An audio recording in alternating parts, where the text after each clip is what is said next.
Hey guys, ఈ రోజు జరిగిన ఎపిసోడ్లో ఎవరికి అన్ఫేర్ జరిగిందంటే అది సుమ గారికి అని నేను అనుకుంటున్నా. ఎందుకంటే ఈరోజు ఆమె పెట్టిన ఎఫెక్ట్స్ చూసిన తర్వాత ఖచ్చితంగా ఆమె టాప్ 15లో ఉండిద్ది అని నేను నమ్మా. ఏమైనా ఎఫెక్ట్స్ పెట్టిందా, ఏమైనా గేమ్ ఆడిందా? ఒక పక్క కడుపు కాలుతుంది, ఒక పక్క నోట్లోంచి వదాలి. అది కూడా 25 పెన్నులు లూజ్ అవి ఇంత ఉన్నాయా, పెద్ద పెద్దగా ఉన్నాయి అవి. పోటాపోటీగా ఆమె టఫ్ ఫైటే ఇచ్చిందని చెప్పాలి. ఆయన ఆమెని సెలెక్ట్ చేయకపోవడానికి కారణం ఆర్గ్యుమెంట్ చేయలేదనుకున్నారా ఏందో, కానీ ఆమెని సెలెక్ట్ చేయకపోవడం నా మనసుకి చాలా బాధ వేసింది. మీకు కూడా అనిపించిందా? ఒక లైక్ కొట్టండి. ఈ గేమ్స్లోకి వస్తే ఇలాంటి గేమ్స్ ఎలాంటిది, చిల్లి తిన్న తర్వాత బెన్స్ హోదామని ఆ టాస్, ఇలాంటి గేమ్స్ కదా మేము కోరుకునేది. చిన్నపిల్లలు ఆడుకునే గేమ్స్ కాదు కదా, ఇలాంటి గేమ్స్ మేము కోరుకునేది. బ్రహ్మాండంగా ఉంది గేమ్ మాత్రం. ఆ పాలు ఇవ్వకుండా ఉంటే ఇంకా బాగుండేది అని నాకు అనిపించింది. గేమ్ అయిపోయిన తర్వాత పాలు ఇచ్చుంటే బాగుండేది అని.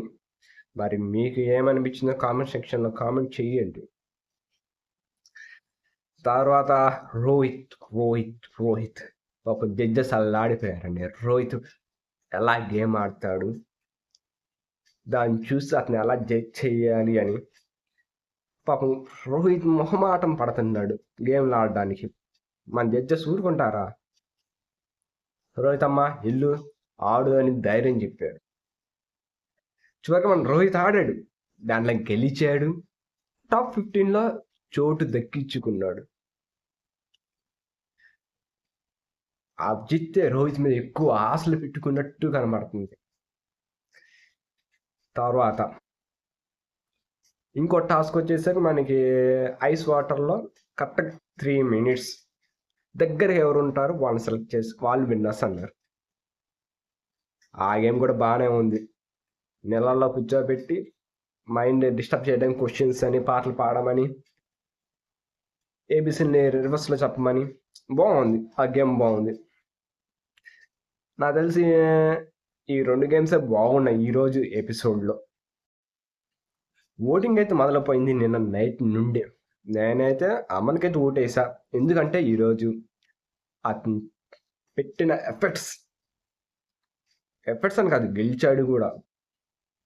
మిగతా వాళ్ళతో పోలిస్తే అతనికి ఒక చిల్లి తిన్నాడు, గెలిచాడు, అతని పర్ఫార్మెన్స్ బాగుంది ఈ ఎపిసోడ్లో. కాబట్టి నేను అమన్కైతే ఓటేసాను గైస్. మరి మీరు ఎవరికి వేసారు? మీ విలువైన ఓటు అనేది కామెంట్ సెక్షన్లో మెన్షన్ చేయాలనిపిస్తే చేయండి, లేదురా అంటే సబ్స్క్రైబ్ చేయండి.